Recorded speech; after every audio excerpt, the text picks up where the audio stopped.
هاد لا فيديو هادي الا كنتي انسان متعصب غير كملها باش ان شاء الله تزيد تعصب معنا.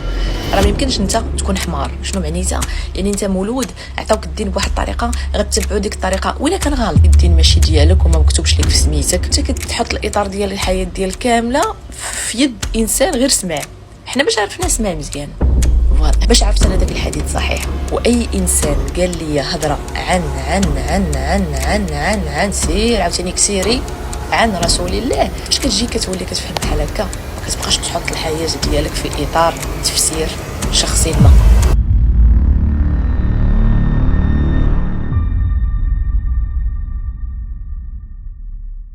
السلام عليكم ورحمة الله وبركاته. خوتي في الله، هاد الفيديو مهم بزاف بزاف بزاف بزاف.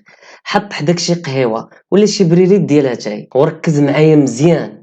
مشينا على بركة الله. هاد تيك توكر كدير فيديوهات ديال لونطرينمون وكتحط افكار ديالها كاي انفلونسوز، وتفرجت ليها في فيديوهات كتهضر فيهم على الدين، واستنتج انها كتشرب من العوانه ديال امثال شحرور ورفيقي وعاصد، افكار اللي كلها هدم ديال ثوابت الدين بحال السنه والقران. ولقيت الافكار ديالها هما اللي كيتعاودوا ديما واللي كيهات بهم دابا الدكتور الفيض. لذلك جيت في هذا الفيديو نناقشوا هاد المغالطات اللي مبنيه على جهل بالدين، وكيف ما ديما جينا نناقشوا الافكار ماشي الاشخاص. اول حاجه قبل ما نهضروا على صحه السنه النبويه ولا لا، خاصنا نتفاهموا باللي انت راك مسلم ومآمن ان محمد صلى الله عليه وسلم رسول من عند الله، حيت ما يمكنش اننا غنهضروا على صحه اخبار اللي انت اصلا ما كتامنش بالسيد اللي قالها. راه بحال انت عايش في البلو نوار وما كتامنش بالالوان، وانا جاي نشرح لك الفرق ما بين الخضر والحمر. ما تبقاوش علي تقولي ما قريتيش الفقه، ما قريتيش السنه، ما قريتيش هذا. راني قاريه.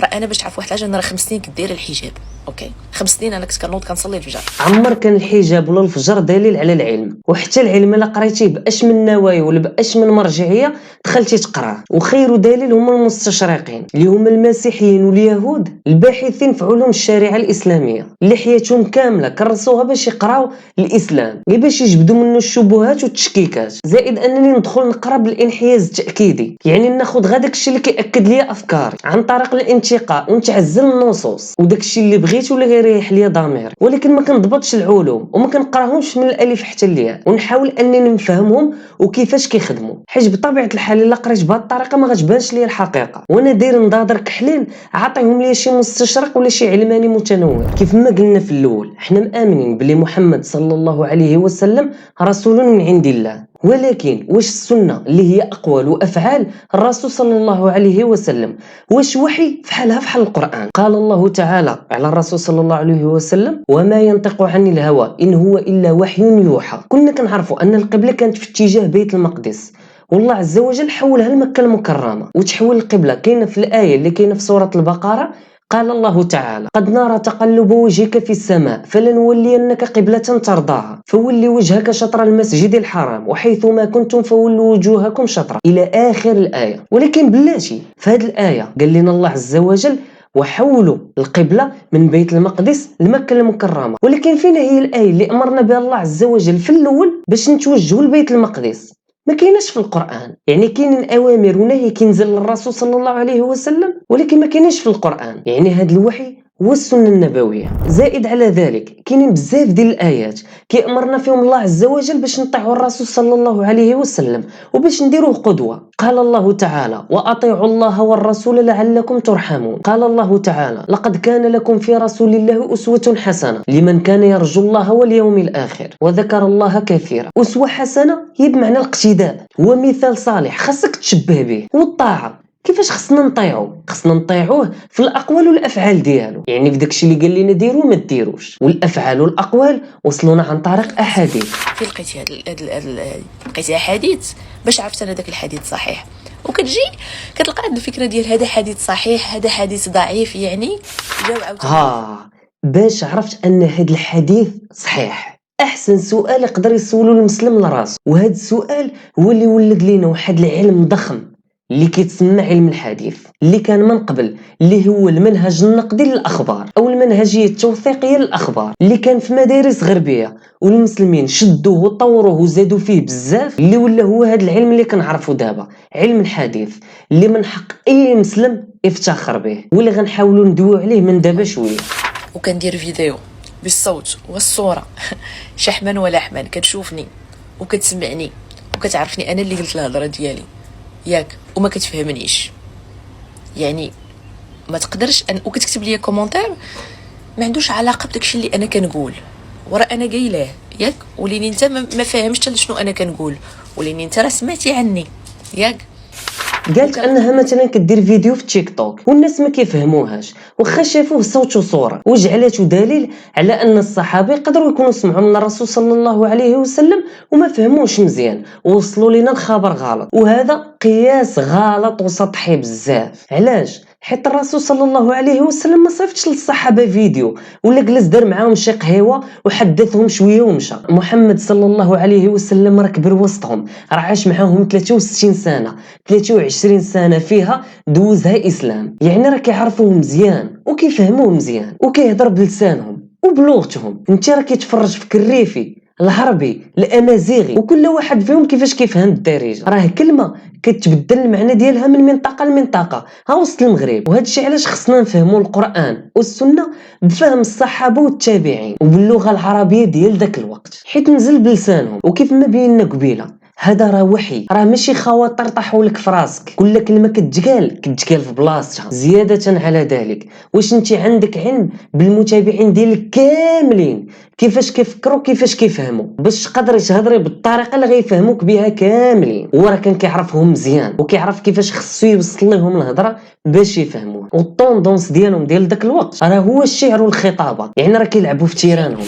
كتلقى هاد الفكره ديال هذا حديث صحيح هذا حديث ضعيف، يعني جاو عاوتاني واحد الناس اللي هما كذبوا وصدقوا شكون هاد الناس في المقامات عند الله اللي انت غادي تفاليدي ليا واحد الحديث وانت ما غاديش تفاليدي ليا واحد الحديث باش انا نمشي به في الحياه ديالي؟ محمد رسول الله صلى الله عليه وسلم افعاله واقواله وحي من عند الله عز وجل، والله عز وجل امرنا باش نطيعوه ونقتدوا به، وباش نقتدوا به ونطيعوه خاصنا السنه، والسنه وصلتنا عن طريق احاديث. ولكن بصح كيفاش غنعرفوا ان هاد الاحاديث صحيحه وباللي بصح الرسول صلى الله عليه وسلم هو اللي قالها؟ وهاد الاحاديث واش كان شي كيقول هادشي حتى جا البخاري وهو اللي جمعها وكتبها لينا؟ واش بصح حنا المسلمين كنتسناو حتى يجي شي واحد هو اللي غيفاليدي لينا شي حديث ولا يريفوزيه لينا؟ وحنا ما خصناش ندخلوا وخصنا نديروا دراجات، وكيف ما قالت الانفلونسوز ما تكونش حمار. حاشاك، غنجاوبوا على هاد الاسئله كاملين، ولكن عافاك غير ركز معايا حيت عارف راسي طولت عليكم شويه، ولكن هادشي راه كيحتاج الوقت،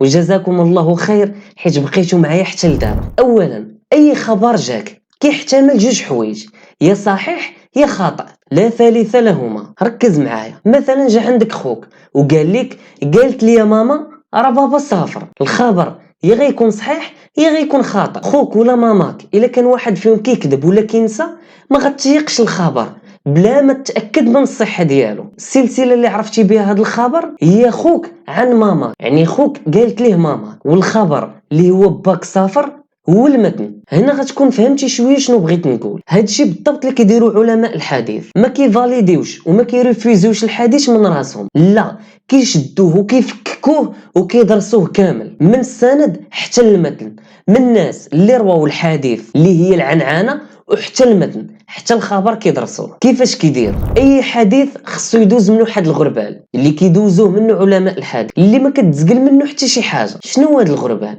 هاد الغربال بحال شكل ستاجات ديال شي لعبه، غادي وكيتصفى الحديث. اول حاجه كندرسو هي كل شخص في ديك السلسله، بحال اللي قلت لك قبيله خوك عن ماما، كندرسو خوك وكندرسو ماما، كندرسو عداله الرواه وضبط الرواه واتصال الاسناد. كيفاش عداله الرواه؟ خاص هذا الراوي يكون عدل وانسان مامون، يعني صاحب دين وامانه ما معروفش بفسق ولا كذب. وكيفاش ضبط الراوي؟ خصو يكون حافظ وضابط، وداك الشيء كيف ما كيحفظوا كيف ما كيقولوا، حيت واخا يكون راجل ملتزم وذو اخلاق ودين وكينسى كيتضعف. المرحله الثالثه هي اتصال الاسناد. كيفاش؟ هو الراجل كيكون كيحفظ وكيخاف الله، ولكن واش تلاقى بهذاك اللي قال ليه ولا لا؟ يعني واش بيناتهم شي واحد وما قالوش لينا؟ بحال مثلا خوك جا قال لنا راه قالت ليه ماماك ان باباك سافر، ولكن في الحقيقه هو راه ما تلاقاش بماماك، راه اختك اللي جات عنده قالت ليه راه ماما قالت لي راه باباك سافر، ولكن هو جاني شنو قال لنا راه ماما قالت لي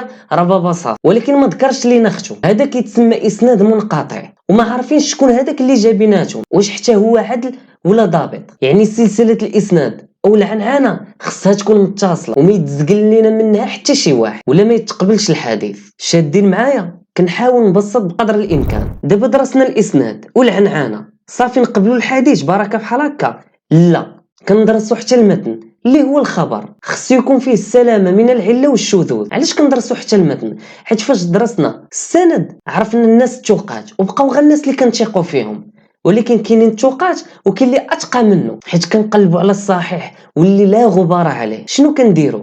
كنجمعوا الروايات المختلفه لنفس الحديث، حيت كاين حديث اللي جاينا من عند بزاف ديال الناس، بحال حديث عمر بن الخطاب انما الاعمال بالنيات جاينا من اكثر من 120 طريق. اش كنديروا؟ كنقارنوا بيناتهم، وهنا كيبان لنا شكون اللي زاد وشكون اللي نقص، واخا يزيد غير حرف واخا يزيد غير كلمه كتبان لينا. كيف ما قالوا لنا علماء الحديث الذي لم تجمع طرقه لا يتبين خطأه. وهنا لقينا الحديث كيخالف الثقات الاخرين ما كنقبلوش، وكيتسمى حديث شاذ واخا يكون السند قوي. راه قلت لكم راه غربال، ولكن ما سولتينيش باش كنعرفوا ان هاد الناس ثقات، يعني عدول وضابطين. كاين علم ضخم اللي هو علم الرجال، وهو اعظم موسوعه في علم تاريخ الرجال، مؤلفات فيها كل رجال السند. كنعرفوا سميتو، كنعرفوا كنيتو، كنعرفوا شكون الشيخ ديالو، كنعرفوا التلاميذ ديالو، كنعرفوا واش عدل، كنعرفوا واش عمر كذب، كنعرفوا امتى ولا كينسى، وكل اللي كنعرفوا عليه التفاصيل ديال فاش كان خدام، شكون ولادو، شكون مرتو، امتى سافر للبلاصه الفلانيه، وفين مات وامتى مات، والتفاصيل ديال التفاصيل. الكثر من 10,000 راوي، والراوي اللي ما معروفش لا يؤخذ بحديث. غير باش تعرف انا راه ماشي عالم، وبغيت نقرب لكم الصوره وصافي. كيف ما قلنا هذا راه علم اللي ضخم، راه كاين الحديث الضعيف، كاين الصحيح، كاين الحسن، كاين الاحاد، كاين بزاف ديال التفاصيل. راه حاولت نبسط قدر المستطاع، وغير باش نبين باللي حنا راه ماشي حمير. وقالوا لنا هذا راه حديث صحيح ودازت، وحتى واحد ما ممنوع عليه يقرا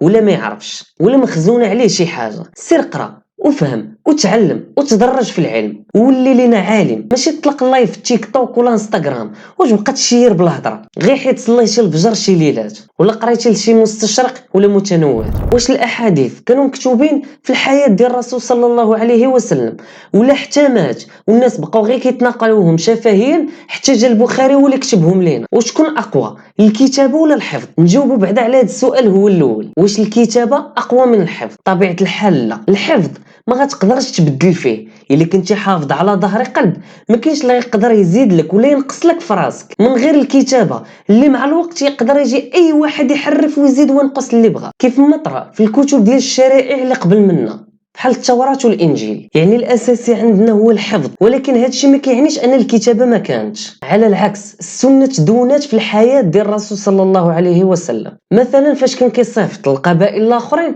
كيصيفط لهم كيفاش خصهم يطبقوا الشريعه ولا كيفاش خصهم يعبدوا الله عز وجل، كان كيكتب لهم رسائل. فاش امر الرسول صلى الله عليه وسلم الصحابه باش يكتبوا للصحابي ابو شاه الخطبه كامله اللي كان لقاها في حجه الوداع، فاش الصحابي عبد الله بن عمرو جا سول الرسول صلى الله عليه وسلم قال ليه واش نكتب عليك في الرضا والغضب؟ قال ليه اكتب، فهو الذي نفسي بيده ما خرج منه الا الحق. ولكن الكتابه تزادت بزاف من مورا الموت ديال الرسول صلى الله عليه وسلم من طرف التابعين. كانت كتب كثيره من قبل من البخاري، 99 كتاب ل 99 مؤلف اللي فيها السنه وكنعرفوها، ومنها كتب اللي باقين لدابا بحال كتاب عروه بن الزبير اللي مات في سنه 93 هجريه. البخاري خدم من هذه الكتب وجمع منها الصحيح في كتاب صحيح البخاري. زائد على ذلك ان 52 صحابي كتبوا السنه النبويه. عافاكم، قراو دينكم، راه طلب العلم راه واجب على كل مسلم. ما تخليش بحال هادو بجوج كلمات يضيع عليك دينك. والله تكون عارف وقاري وفاهم دينك